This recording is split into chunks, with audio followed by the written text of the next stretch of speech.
o roubo do dinheiro do povo é mesmo DNA do MPLA. Isso não é, pode se considerar, é mesmo a origem do MPLA. Eu não conheço nenhum dirigente do MPLA que dirigiu mal esse país que não roubou. Não conheço nenhum. Não é verdade que o DNA do MPLA é saquear os bens. Aliás, no MPLA há vários dirigentes que dirigiram instituições e nem sequer um loeu tiraram. E eu aqui consigo apontar vários.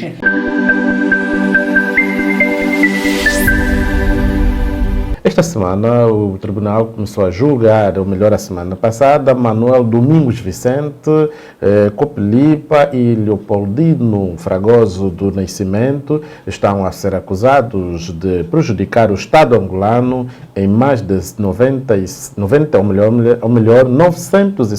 milhões de dólares com a venda da Vida Pacífica. A Vida Pacífica é um condomínio aberto com mais de 200 edifícios que compõem mais de 15 andares.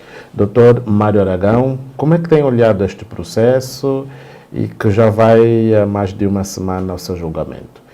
Portanto, escrivão e telespectadores, eu tenho estado a acompanhar o julgamento, mas não tive presencialmente, mas acompanho por via da televisão e rádio, e penso que nas próximas audiências eu estarei lá mesmo para poder acompanhar de perto e ter mais pormenores para aqui discutirmos. Mas, daquilo que nós sabemos desse processo, nós estamos a falar de um processo que começou, se a memória não me atreçoa, começou em 2022, finais de 2022, em que depois houve uma alteração. O ano passado poderia ser o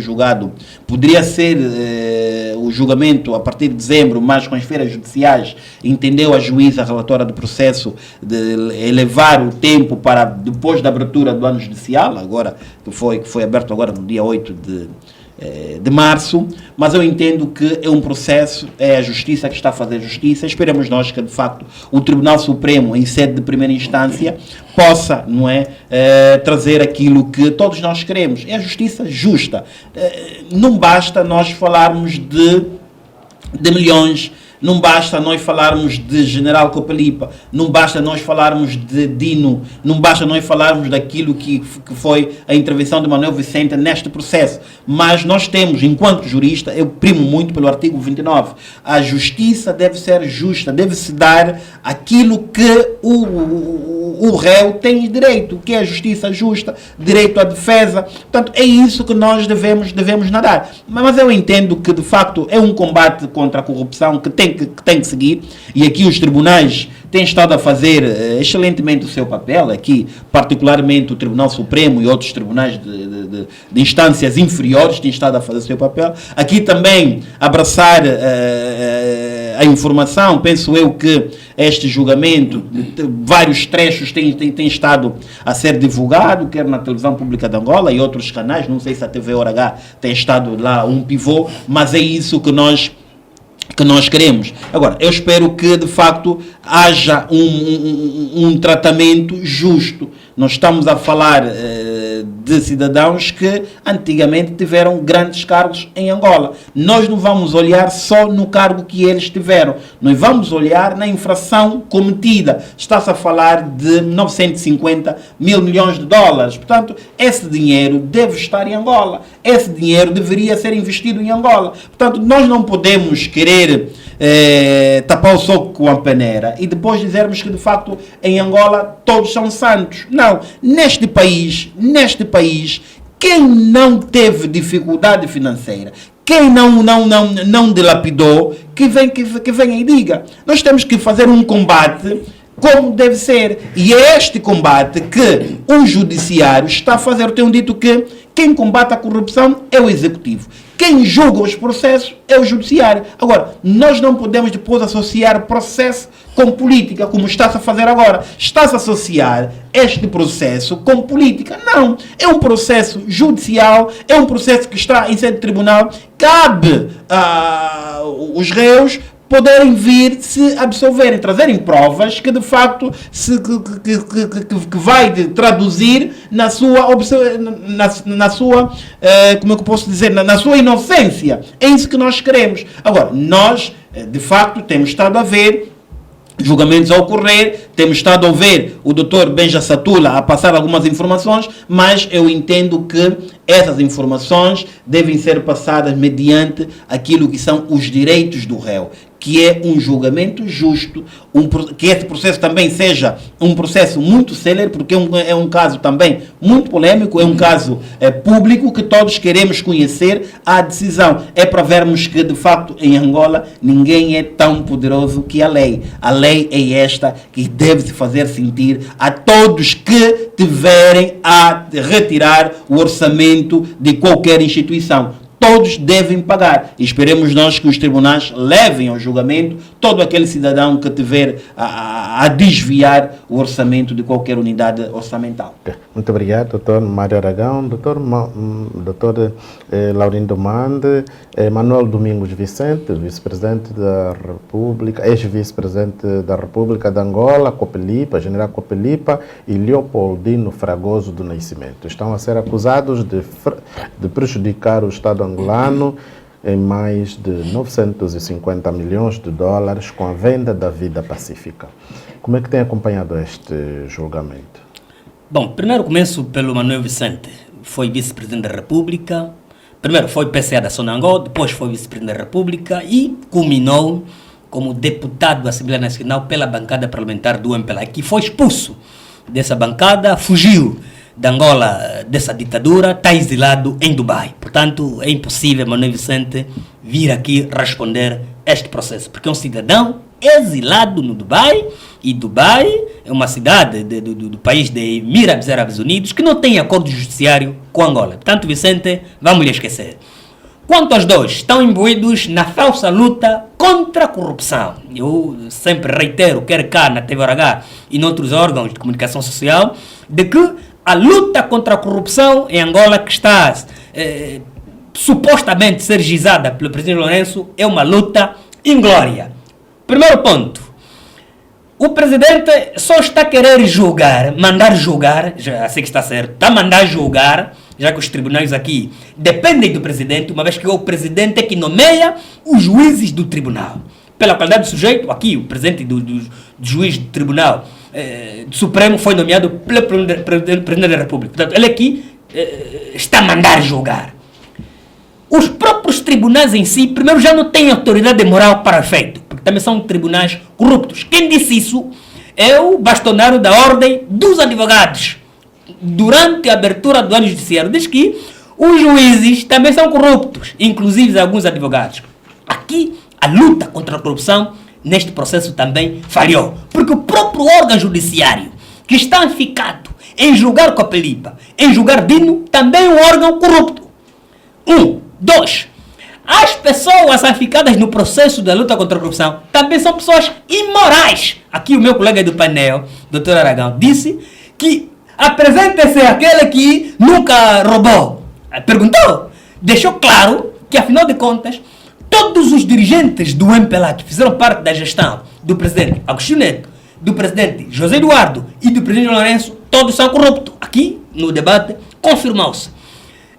3. Não temos leis próprias aficadas nesse processo. Depois o processo ficou, o julgamento ficou adiado. Porque, alegadamente, por falta de um intérprete, aqui o termo normal é um tradutor de mandarim de uma língua chinesa, porque no processo inclui cidadãos chineses que faziam negócios com o antigo braço direito do presidente dos Santos, o Leopoldino e o Dino. Portanto, significa dizer, aqui está-se a repetir o processo anterior do caso Burla tailandesa. O processo anterior também havia sido parado porque não tinha intérprete de um tailandês. A pergunta que se coloca é, então, se o processo está desde 2022, como é que interrogaram o chinês no momento de interrogatório para o processo ir ao tribunal? Houve momentos de interrogatório, interrogaram como? Se no julgamento a dizer que não tem tradutor, então não é um tribunal inútil, não tem lógica nenhuma. Hoje você, 2 anos, 3 anos depois, me dizer que, olha, agora vamos ter que parar 15 dias porque não tem nenhum que vai traduzir ao chinês. E no momento do preparatório da interrogação, lhe interrogaram como? É uma falha, é uma orientação de ordem superior. Portanto, é um processo, é um julgamento que, ao meu ponto de vista, não terá pernas para andar, vai terminar conforme terminou o caso burla tailandesa, que não deu jeito nenhum, não deu resolução nenhuma. Portanto, é um show político-judiciário que o presidente Lourenço está a fazer para perseguir as pessoas que estiveram próximas do presidente José Eduardo Santos. Para terminar, nesse quesito, todos os processos que estamos a ver é só pessoas que estarão ligadas com o presidente dos Santos, infelizmente. Escrivão, Obrigado, deixa-me só Mário. aqui elucidar o meu amigo. Penso eu que a questão da demência tal de fazer com que fale coisa com coisa. Mas permite-me só aqui mesmo. Não, permite-me só lhe elucidar. O doutor não pode me Permita-me só defender, lhe que eu sou elucidar. demente. Não, permita-me só lhe elucidar. Não. Mas me parece. Mas permita-me só lhe ajudar. Eu quando disse que atira pedra quem nunca roubou, eu estou a querer baixar o nível de 2024 a 2008 a 2002. Escrivamos. Nesta altura, nós tínhamos, de facto, muitos corruptos nas instituições. Nós temos que assumir isso. Se nós fizermos uma radiografia milimetricamente a qualquer um cidadão que teve cargos de chefia abaixo desse ano, vamos encontrar alguma coisa. Permita-me, deixa-me falar. O senhor falou... Disso, até que ano? Não, deixa-me terminar. O senhor falou, eu só lhe elucidar o porquê que eu disse aquilo, para não ficar de que, de fato, em Angola tem muitos corruptos. Não é isso. Não é isso. Eu disse que abaixo de 2022, 2010, 2008, 2004. Por quê? Porque nós, depois de alcançarmos a paz, nós tivemos um país com muita divisa. Nós tínhamos o petróleo no pico. O petróleo estava muito mais alto. Penso que o barril estava aí a rondar a 108, 110 dólares.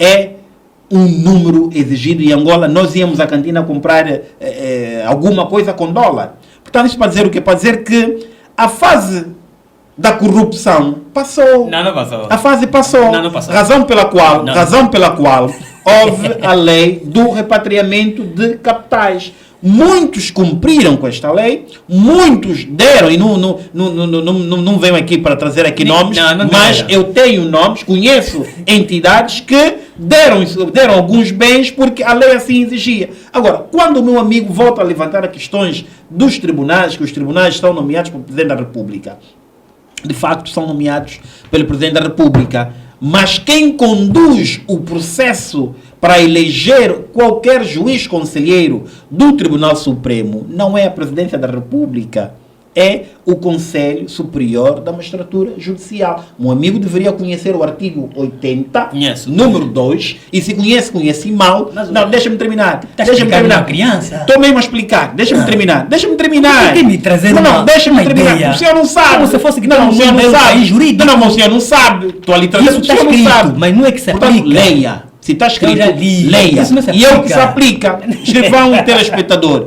Os concursos nos tribunais superiores, principalmente o Tribunal Supremo, são dirigidos pelo Conselho Superior da Magistratura Judicial. E o Conselho Superior é que, de acordo com o artigo 180, e é isso que tem sido a prática, porque eu conheço o setor judiciário e estou a falar com muita leveza e probidade, eu tenho estado a ver que o Conselho Superior, depois de levar o concurso público, seleciona os que venceram o concurso curricular e remeta para a tomada do... O Presidente da República não tem aqui a competência de tirar ou de meter. Tem a última competência de dar posse aos juízes conselheiros.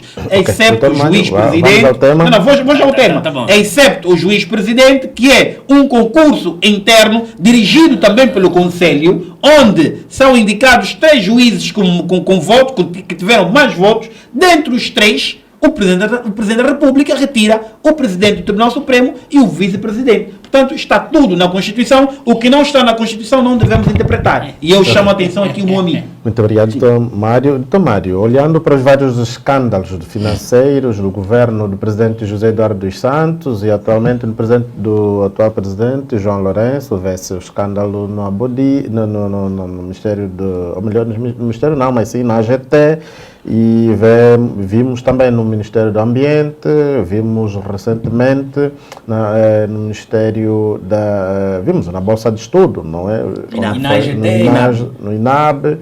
Portanto, são vários escândalos que mancham a governação do partido que governa Angola há mais de 50 anos. Vamos comemorar agora 50 anos. Será que pode-se considerar que o saque em Angola é o ADN do Partido do Estado? Não, escrivão, não podemos considerar que o saque em Angola é o ADM do Partido do Estado, do partido do MPLA. Não, isso não é verdade. Nós temos que dizer que, aliás, e nós ouvimos uma entrevista do Dr. Roberto Garcia que fala sobre isso, que no saco onde tem uma batata podre pode germinar outras batatas podres. Isso não quer dizer que, eu tenho estado também a falar que o partido, quando indica para o executivo nomear determinadas entidades, não está a dizer que Mário Aragão hoje vai ser nomeado administrador do município da Canjala, tens de chegar lá e tirar o orçamento todo. Não, o partido está a dizer isso. O partido vai te indicar, o executivo vai te nomear, mas a responsabilidade civil criminal é individual. Nós temos estado a pautar para a promoção de bons técnicos. Aliás, penso eu que o ano passado o Comitê Provincial de Luanda teve uma jornada dirigida pela ex-coordenadora do CDA, Lourdes Caposso, sobre a identidade e o respeito do erário público. Qualquer cidadão, militante ou não, do MPLA, à frente de qualquer organização, instituição ou afins, deve categoricamente respeitar o orçamento. Não é verdade que o DNA do MPLA é saquear os bens. Se assim o fosse, eu penso que não seria dito pelo presidente João Lourenço, não seria dito pelo presidente emérito Eduardo dos Santos que temos que acabar com a corrupção, começando com os militantes do MPLA. Foi os nossos presidentes que falaram, João Lourenço e presidente dos Santos. E o presidente João Lourenço tem estado a cumprir aquele cidadão, aquele militante do MPLA, embora está na administração local do Estado, na administração central do Estado, e estiver envolvido em escândalo e roubos de verbas na instituição na qual deveria servir, além do processo criminal, é também instaurado um processo disciplinar no partido. Portanto, não é verdade que é o DNA do MPLA. Aliás, no MPLA há vários dirigentes que dirigiram instituições e nem sequer um loeu tiraram. E eu aqui consigo apontar vários dirigentes no MPLA. Obrigado. Doutor Laurindo Mande, vários escândalos financeiros no governo do presidente José Eduardo dos Santos e atualmente do presidente João Lourenço. Pode-se considerar que o saque em Angola é o DNA do Partido do Estado? Bom, não é que pode-se considerar. O roubo do dinheiro do povo é mesmo DNA do MPLA. Isso não é pode-se considerar, é mesmo origem do MPLA. Eu não conheço nenhum dirigente do MPLA que dirigiu mal esse país que não roubou. Não conheço nenhum. É por isso que estou aqui a me referir de que o presidente Lourenço só está a falsificar o combate àqueles que estiveram na gestão do presidente José Eduardo Santos. Aqui temos dados, por exemplo, sobre a questão do caso AGT. Está aqui provado. Cerca de 7 milhões, mil milhões de kwanzas desaparecidos. As pessoas foram detidas, outros queriam fugir. Depois a própria PGR vem e volta a me dizer que não, a PGR está com dificuldade de encontrar prova. Que prova se roubaram dinheiro na AGT? Há mais outras provas que você está com dificuldade. Que tipo de luta contra a corrupção é esta? Portanto, é por isso que sempre que faço a colação da inglória da luta contra a corrupção, estou a ser muito verdadeiro. Portanto, este é um lado. O outro lado, o Dr. Aragão apresenta aqui um conjunto de leis e normas jurídicas. Atenção, essa Constituição, quem escreveu, quem aprovou, é o MPLA e não cumpre essa Constituição em nenhuma circunstância. Quem nomeia o juiz, aqui o caso concreto do tema, juiz-presidente do Tribunal Supremo, é o presidente da República, João Lourenço, que também é presidente do MPLA. Tá vendo? O que significa? o Presidente da República de Angola é presidente do MPLA, é que nomeia um juiz. Do ponto de vista moral, esse juiz, não é verdade, obedece à orientação de quem o nomeou. Porque se formos na retroatividade da antiga juiz-presidente do Tribunal de Contas, a doutora Gamboa, não é verdade, quando foi nomeada e depois estava imbuída num processo, num assunto de corrupção, o Presidente da República teve que escrever pedindo demissão, por favor, demita assessor, estás a mexer a minha governação. Do ponto de vista moral, recebe orientações e nesse processo todo do Dino, do Copelipa e do Venacional, do Manuel Vicente, não é verdade? Há sim orientação política do MPLA. Esse processo é político, esse processo é falso, não terá pernas para andar. Porque depois, se for para se levantar, vão levantar toda a gente e ninguém vai ficar no MPLA e a governar. Escrivão, permita-me só, eu não gosto de ser professor. Aliás, não, se fosse professor seria um péssimo professor, seria mal. Quem me conhece, e os teus alunos não aprenderiam nada. Quem me conhece sabe que eu não gosto de dar aulas. Ainda bem que o doutor não dá aula, daria aula não. Não gosto de dar aulas, mas sou obrigado hoje a dar aqui algumas explicações. Não, doutor, não quero dar explicações.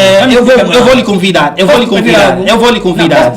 Não peça. Estamos em debate, deixa-me não pode dar aula, seria um péssimo professor. Não, deixa-me lhe convidar. Eu lhe convido a voltar a ler a nossa Constituição. Não quero ler mais. Se de facto o MPLA que aprovou essa Constituição, eu acho que os deputados da bancada parlamentar da UNITA não deveriam lá estar e nem sequer deveriam... Quem aprovou essa Constituição de 2018? Permita-me. Se é o MPLA... Na época o doutor eu era criança. Se é o MPLA... Sabia, né? Aliás, eu estou mais velho, mas permita, vamos... Uma coisa é mais velho na idade, outra coisa é mais velho na antiguidade. Deixa-me terminar. Quem aprovou a Constituição MPLA? Vamos prestar mesmo atenção para não enveredarmos a um debate um pouquinho meio constrangedores para os nossos telespectadores, e eu vou a seguir, a segunda questão. Dr. Mário Aragão e Dr. Laurindo Manda, enquanto juristas, a questão é a seguinte: com os sucessivos desvios de milhões no aparelho do Estado e a população a morrer de fome, será que não seria o momento em que o Parlamento propor, neste caso, o Parlamento propor leis mais pesadas como a pena de morte para a quem desviar fundos do erário público? Não, permita-me só, escrivão. Meu amigo já estava com o uso da palavra, eu estava no uso da palavra. Sim, doutor, mas esta questão... Vou já... 5 segundos mesmo. 5 segundos, eu vou só limar. Eu convido novamente o meu amigo para visitar o artigo 175 da Constituição da República de Angola. Vai entender que no exercício da função jurisdicionais, os tribunais são independentes e imparciais, estando apenas sujeitos à Constituição e à lei.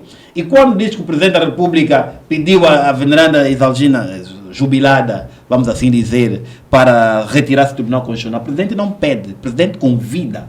E cabe a titular se aceita ou não. Se não querer aceitar, vai assumir as suas consequências. Foi isso que aconteceu. O Presidente não pediu, convidou. Também está aqui na Constituição e lhe recomendo também a ler um bocadinho. Embora não goste de ser professor, mas hoje tenho que fazer esse papel. Ok, muito obrigado. Indo agora para a tua questão, Escrivão, indo agora para a tua questão. É sim, de facto, um assunto muito pertinente. E, aliás, como o meu amigo aqui já disse, que os deputados do MPLA são os que mais trabalham, não é?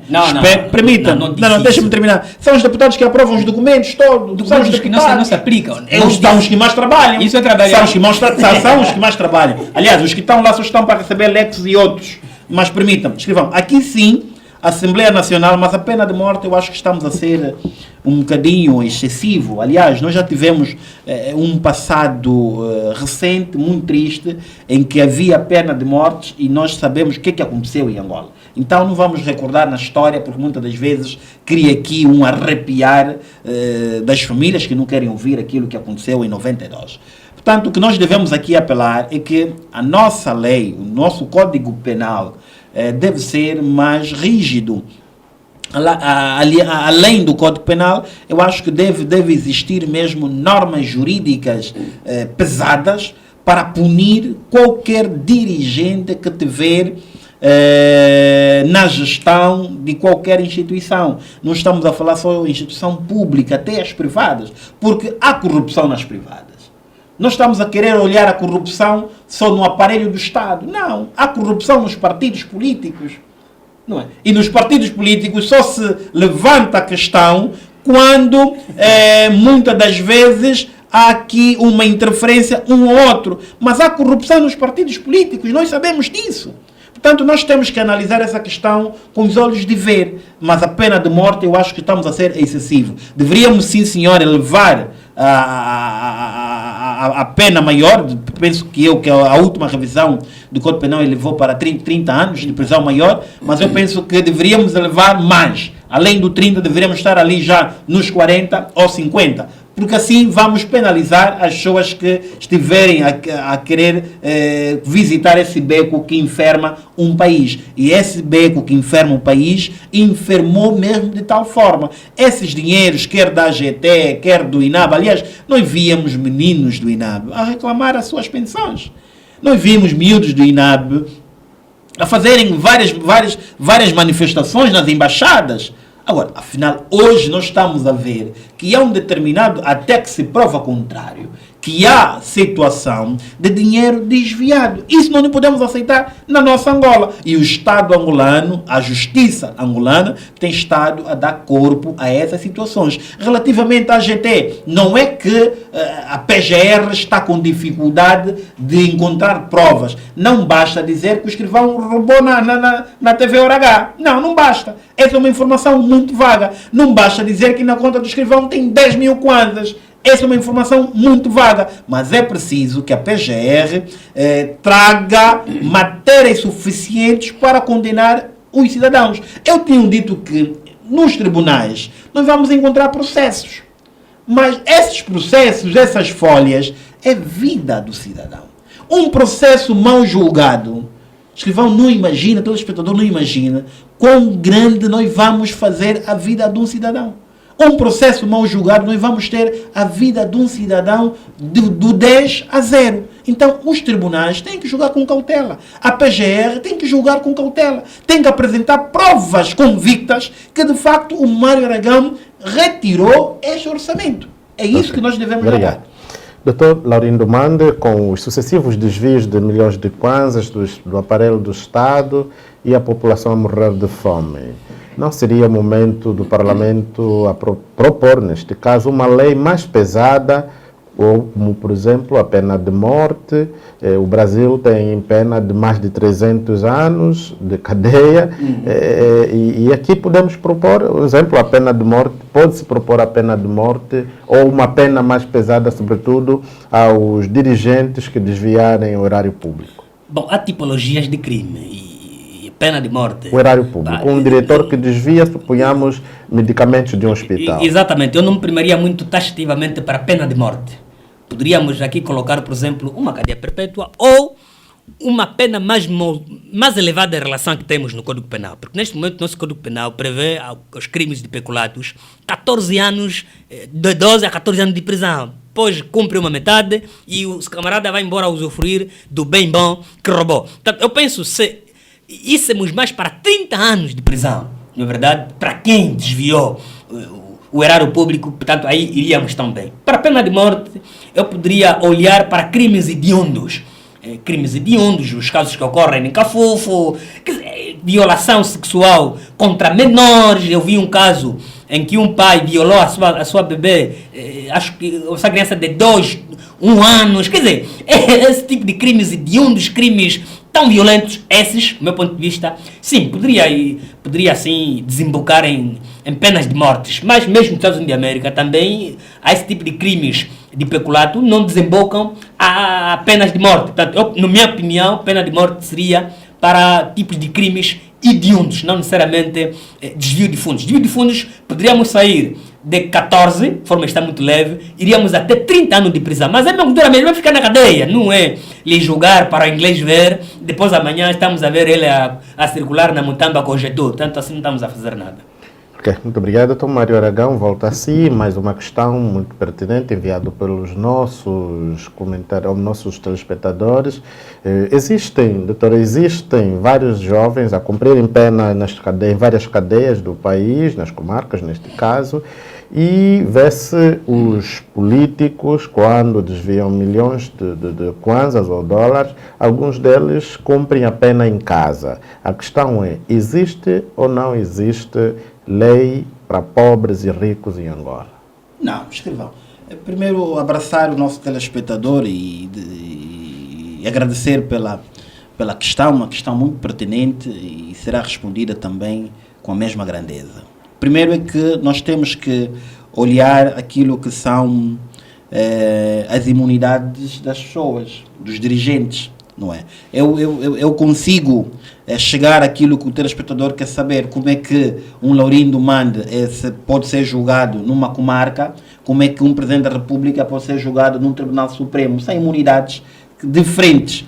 Portanto, é só relativamente a essa questão. Agora, não existe leis para pobres ou leis para ricos. Não, a lei é a mesma, a Constituição é a mesma, o Código Penal é a mesma. A única coisa que diferencia são as imunidades, os requisitos de ser julgado. Não vamos querer ver um governador ser julgado numa comarca. Não. Um governador provincial é julgado, de acordo com o Código Penal, processo penal, é julgado na instância superior. Porque estamos a falar de um alto dirigente. É julgado em primeira instância no Tribunal Supremo. E aqui vou trazer exemplos muito práticos, terra a terra. Augusto Tomás foi ministro dos Transportes.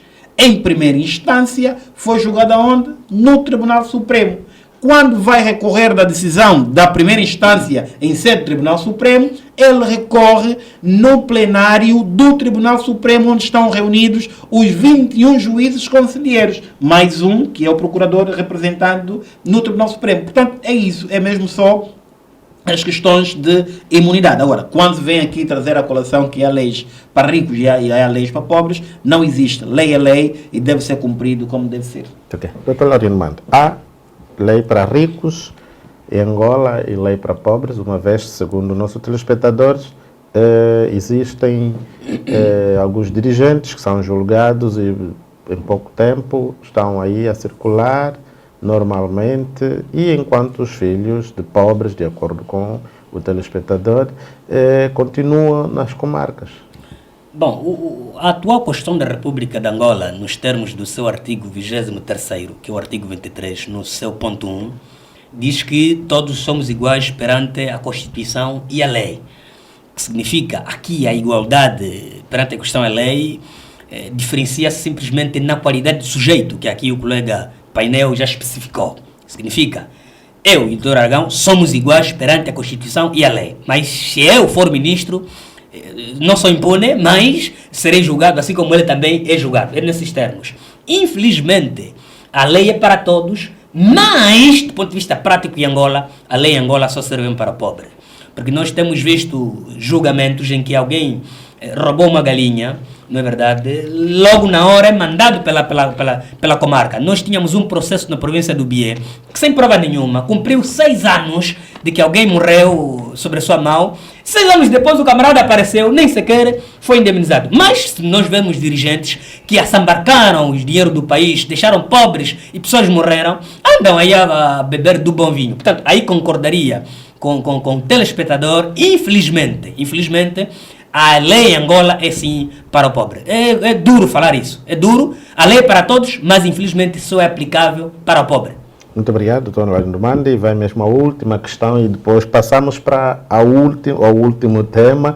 Olhando... Não temos pressa. Ainda são 19 horas. Não temos pressa. É verdade. O tema vai até às 20, mas estamos aqui para pensar o país. Dr. Mário Aragão, olhando ainda para a lei em Angola, fala-se muito da amnistia, não é? E da amnistia é mesmo executada ou nem por isso? Porque ouvimos o Presidente da República anuncia amnistia, mas volta e meia os processos amnistiados voltam a tribunal. Não é Como possível. É que se vê isso? Não é possível. O processo, quando é amnistiado, em direito chama-se processo, está extinto. O processo morreu por aí. Portanto, não é verdade.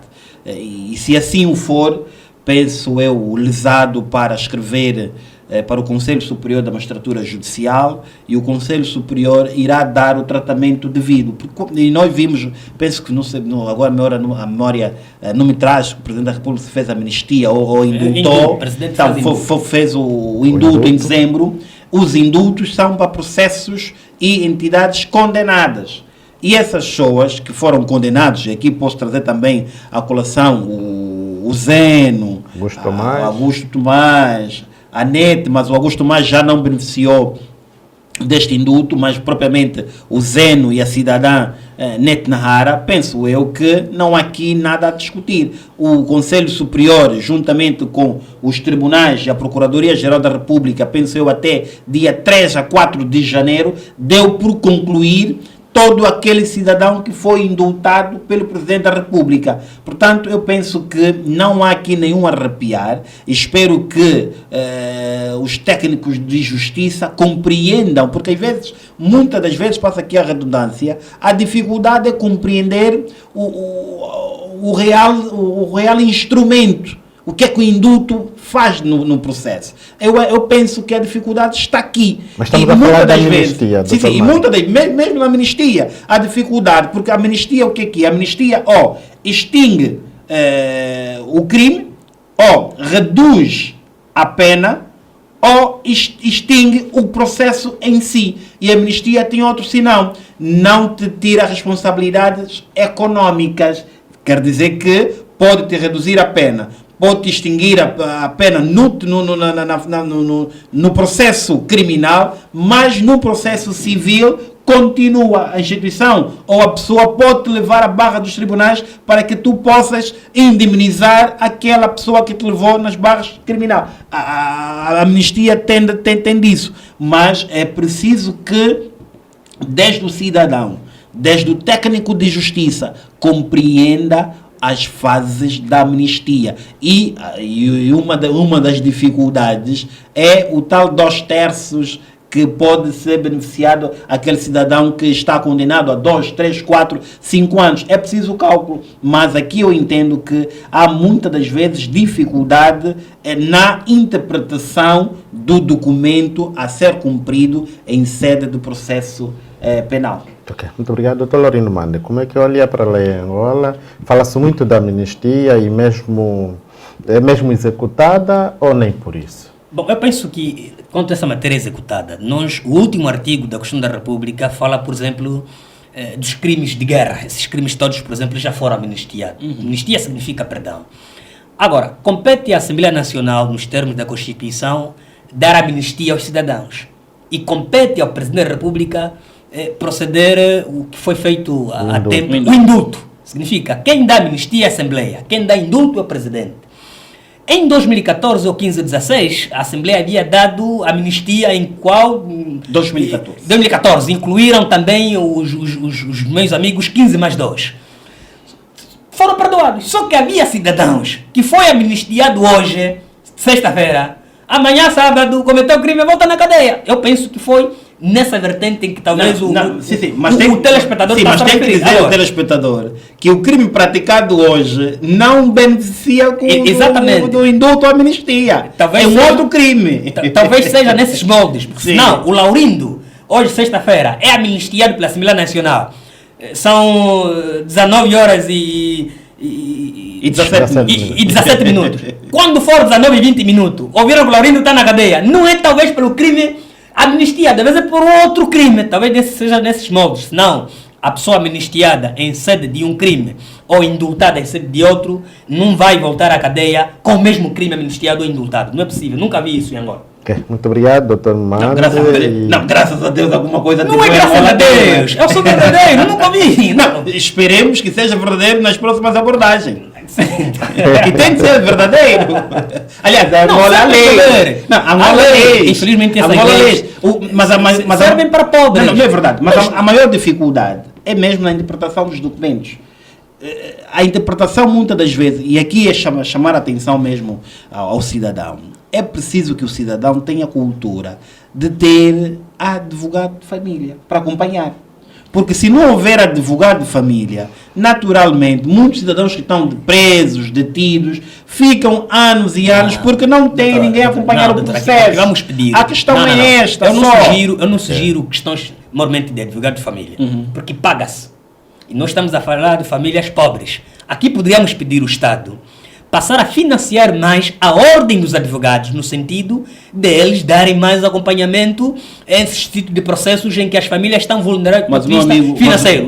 Contratar alguém para advogado de família, mas o meu amigo sabe, com salário de 30 mil, vai pagar quanto advogado? O meu amigo não está conseguindo aí. O meu amigo. A ordem. Não, deixa-me só lhe elucidar. O meu amigo, pela vontade de querer denegrir o Estado angolano, muitas das vezes esquece que há também boas coisas. Nós sabemos que na ordem dos advogados da Angola há aqueles advogados pós-bônus, aqueles advogados de pobreza. É preciso nós elucidarmos o telespectador. Sim, mas...